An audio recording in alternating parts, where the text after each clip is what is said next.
নমস্কাৰ, আপোনালোকে চাই আছে হেল্পিং আছাম ইউটিউব চেনেল। আজি আছাম এগ্ৰিকালচাৰ ইউনিভাৰ্চিটি কেনেধৰণে ৰেজিষ্ট্ৰেশ্যন কৰিব পাৰিব, ইউনিক আই ডি কেনেকৈ জেনেৰেট কৰিব সেই বিষয়ে আলোচনা কৰিম। এইখন হৈছে ইউনিক আই ডি ৰেজিষ্ট্ৰেশ্যন ফৰ্ম। এইখন ভালদৰে ফিল আপ কৰি ল'ব লাগিব।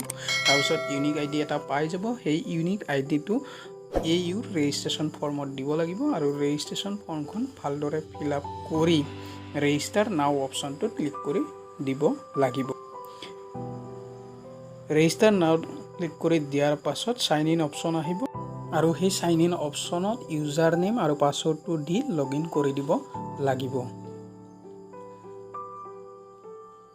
লগ ইন কৰি দিয়াৰ পাছত ইয়ৰ কেটেগৰী অৰ কটা সুধিব। তাৰপাছত প্ৰচিড কৰি দিব লাগিব, ছেভ এণ্ড প্ৰচিড কৰি দিব লাগিব। তাৰপাছত আহিব ভেটেনাৰীৰ কাৰণে এপ্লাই কৰিব নাই, যদি কৰে য়েছ কৰি দিব আৰু যদি নকৰে ন কৰি দিব। তাৰপাছত প্ৰচিড কৰি দিব। তাৰপাছত ফটো আৰু ছিগনেচাৰ দিব লাগিব, পাৰ্চনেল ইনফৰমেশ্যনখিনি দিব লাগিব, একাডেমিক ইনফৰমেশ্যনখিনি দিব লাগিব। তাৰপিছত প্ৰচিড কৰি দিব পাৰিব।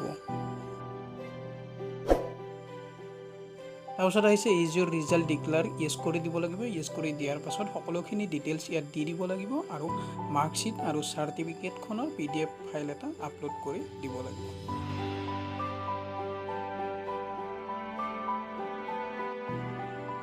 তাৰপিছত আহিছে যে COVID-19ৰ কাৰণে ভেটেনাৰী এক্সাম, এণ্ট্ৰেন্স এক্সাম হ'বও পাৰে নহ'ব পাৰে, হ'লে পিছত ইনফৰ্ম কৰিব। তাৰপাছত প্ৰচিড কৰি দিব লাগিব।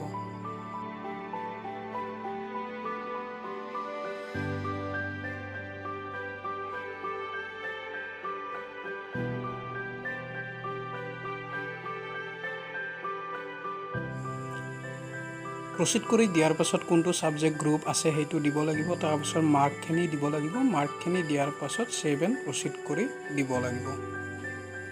তাৰপাছত ফাইলসমূহ আপলোড কৰিব লাগিব। যিকেইটা ফাইল আছে সেইখিনি ফাইল আপলোড কৰি দিয়াৰ পাছত প্ৰিভিউ কৰি দিলে প্ৰিভিউত ফৰ্মখন দেখা পাব।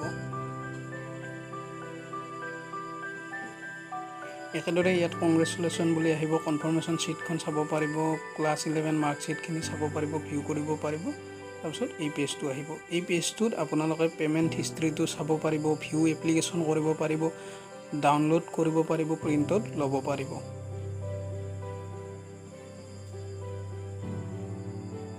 একেদৰে ইয়াত ডকুমেণ্টখিনিও চাব পাৰিব।